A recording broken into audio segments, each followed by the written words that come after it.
Hitler declared war on America 4 days after Pearl Harbor. On December 11, 1941, Adolf Hitler stood before the Reichstag and declared war on the United States. He did not have to do this. The Tripartite Pact only obligated Germany to defend Japan if Japan was attacked. Japan had done the attacking. Hitler had no legal obligation, no strategic requirement, and no pressure from his generals to make this move. He did it anyway, apparently convinced that America was already a de facto enemy, and that formalizing the conflict changed nothing meaningful. It seemed reasonable to him, because the United States had been supplying Britain and the Soviet Union through Lend-Lease for months, and Roosevelt had been looking for any excuse to enter the war in Europe. Hitler believed the declaration simply acknowledged a reality that already existed. What it actually did was remove Roosevelt's single biggest political obstacle. American isolationism was powerful, deeply rooted, and had kept the United States out of the European war entirely. Hitler's declaration handed Roosevelt a war that Congress could not refuse. Germany went from fighting Britain and a staggering Soviet Union to fighting the industrial output of the entire Western world. The declaration is one of the most self-destructive acts in modern military history. Japan attacked Pearl Harbor without destroying the carriers. The attack on Pearl Harbor on December 7, 1941, was tactically brilliant and strategically catastrophic in almost the same breath. Admiral Yamamoto's planners designed it to cripple American naval power in the Pacific by destroying the battleships anchored at Ford Island. They succeeded. 8 battleships were hit, 4 were sunk, and the base was badly damaged. What they missed was everything that actually mattered. The 3 American aircraft carriers assigned to the Pacific Fleet were not in port that morning. They were at sea on routine missions. The Japanese Strike Force commander, Vice Admiral Nagumo, also chose not to launch a third wave that might have destroyed the fuel storage facilities and dry docks. He was worried about American counterattack and pulled his fleet back.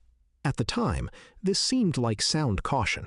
In reality, the undestroyed fuel depots allowed the Pacific Fleet to continue operating from Pearl Harbor almost immediately. More importantly, the surviving carriers became the backbone of American naval power. Within 6 months, those carriers met the Japanese fleet at Midway and broke it permanently. The attack that was supposed to buy Japan 18 months of unchallenged Pacific dominance handed America exactly the tools it needed to fight back. Mussolini invaded Greece without telling Hitler. In October 1940, Benito Mussolini launched an invasion of Greece from Italian-occupied Albania without consulting his German ally. He reportedly told his son-in-law, Count Ciano, that he wanted to surprise Hitler the same way Hitler had surprised him with the occupation of Romania. He wanted a personal conquest, something Italy could claim independently. It seemed reasonable in the sense that Greece appeared weak, isolated, and unlikely to resist for long. The Greeks did not cooperate with this assessment. The Greek army pushed the Italian forces back into Albania within weeks, humiliating Mussolini completely and forcing Hitler to intervene the following spring to prevent a full Italian collapse. Operation Merida, Germany's subsequent invasion of Greece and Yugoslavia, took 6 weeks and consumed resources, equipment, and most critically, time.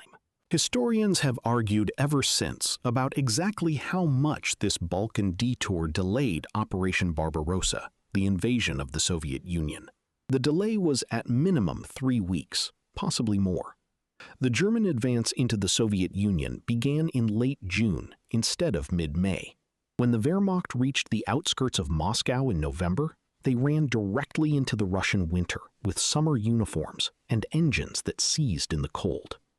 Mussolini's vanity project may have cost Germany Moscow. Germany invaded the Soviet Union on a 3-front timetable. Operation Barbarossa launched on June 22, 1941, with the largest land invasion in human history.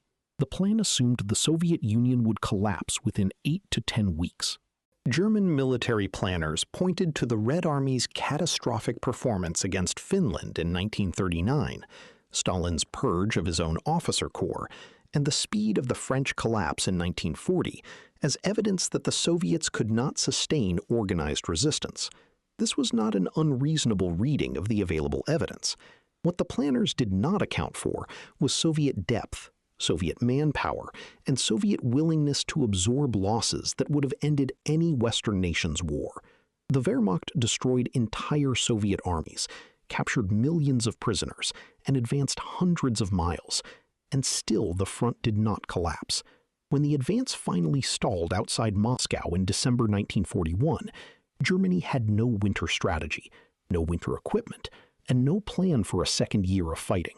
The entire operational concept had assumed the war would be over before any of that mattered. It was not over. It lasted 4 more years and consumed the majority of German military strength on a front that stretched from the Arctic to the Black Sea. Hitler halted the panzers at Dunkirk.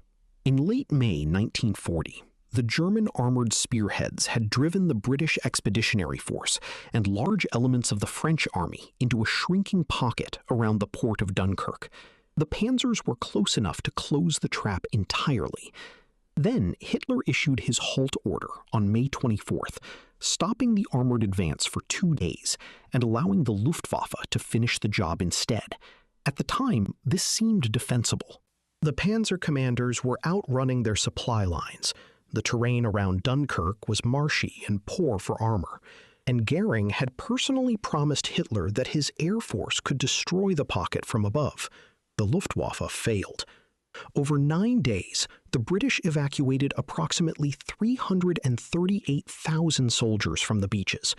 Those men went home, rested, rearmed, and formed the core of the army that eventually returned to France in 1944. If those soldiers had been captured or killed at Dunkirk, Britain's ability to continue the war would have been genuinely in question. Churchill would have faced enormous pressure to negotiate. Instead, the army came home intact, and Britain fought on for 5 more years as the base from which the Western Allied campaign was eventually launched.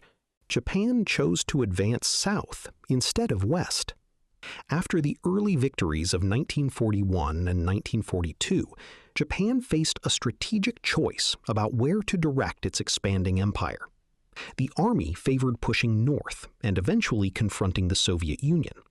The Navy favored pushing south and east, seizing the oil fields of the Dutch East Indies and extending the defensive perimeter deep into the Pacific. The Navy won the argument. The southward advance brought Japan into direct and permanent conflict with American, British, and Dutch colonial interests across an enormous geographic area. It also meant Japan was now responsible for defending thousands of miles of island chains against a naval power that was rebuilding rapidly. The logic at the time was clear enough. Japan desperately needed oil, and the Dutch East Indies had it. But the strategic overextension that followed was fatal. Japan could not defend everything it had taken, could not replace the ships and pilots it lost at Midway and Guadalcanal fast enough, and found itself fighting a war of attrition against an economy roughly 12 times its size. The oil was real. The ability to hold it against America was not. Germany failed to develop a coherent atomic program. Germany began the war with arguably the world's best physics community. Several German scientists understood the theoretical basis of nuclear fission before the war started. Werner Heisenberg led the German nuclear program throughout the conflict. Yet Germany never came close to building a nuclear weapon. The reasons are layered and debated, but the core failures were consistent. Resources were fragmented across competing programs. The project never received the priority funding that the Manhattan Project eventually got, and key Jewish physicists had been driven out of Germany by Nazi racial policy, many of whom ended up working for the Allies. At the time, German military leadership was confident enough in conventional victory that a long-term weapons development program seemed unnecessary. The war was supposed to be over quickly. It was not. The Manhattan Project cost $2 billion and employed over 130,000 people. Germany's nuclear effort was a fraction of that in every measurable dimension. The Americans dropped 2 atomic bombs in August 1945. Germany had surrendered 3 months earlier, with nothing comparable even approaching completion. Italy's military was never built for the war Mussolini promised. Mussolini spent the 1930s building an imperial image for Italy that the Italian military could not support. He launched wars in Ethiopia and Spain, sent troops to Albania, and promised Hitler a powerful southern partner. When the Second World War actually began, the gap between the rhetoric and the reality was immediate and brutal. Italian equipment was outdated, supply chains were inadequate, and the industrial base could not sustain losses at the rate modern warfare produced them. The defeats in North Africa, Greece, and East Africa came quickly and required constant German intervention to prevent total collapse. Mussolini had believed his own propaganda long enough that correcting the underlying problems before the war started seemed unnecessary. By the time the failures became undeniable, the war was already consuming resources faster than Italy could generate them. In July 1943, Allied forces landed in Sicily, and within weeks, the fascist Grand Council voted Mussolini out of power and had him arrested. The Italian government surrendered to the Allies in September. The Axis partner that was supposed to control the Mediterranean had instead become a liability that stretched German forces south at exactly the moment they were needed everywhere else. Japan underestimated how quickly America would rebuild after Midway. The Battle of Midway in June 1942 destroyed 4 Japanese fleet carriers, hundreds of irreplaceable aircraft, and, most critically, the experienced pilots who had formed the core of Japanese naval aviation since the beginning of the war. Japanese naval planners knew the losses were severe. What they consistently failed to account for was the speed at which American industry replaced what had been lost. American shipyards were launching new carriers on timelines that Japanese planners considered impossible. American training programs were producing new pilots faster than Japanese losses could be absorbed. Japan underestimated how quickly America would rebuild after Midway. The Battle of Midway in June 1942 destroyed 4 Japanese fleet carriers, hundreds of irreplaceable aircraft, and, most critically, the experienced pilots who had formed the core of Japanese naval aviation since the beginning of the war. Japanese naval planners knew the losses were severe. What they consistently failed to account for was the speed at which American industry replaced what had been lost. American shipyards were launching new carriers on timelines that Japanese planners considered impossible. American training programs were producing new pilots faster than Japanese losses could be absorbed.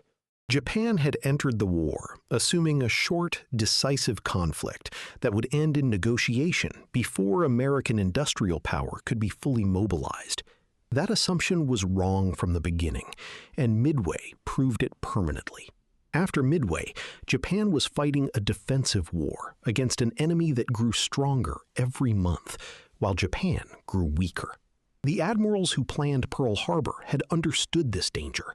Yamamoto himself reportedly said Japan could run wild for 6 months, but had no confidence in what came after. He was right. Midway came at almost exactly the 6-month mark, and nothing that came after went Japan's way again.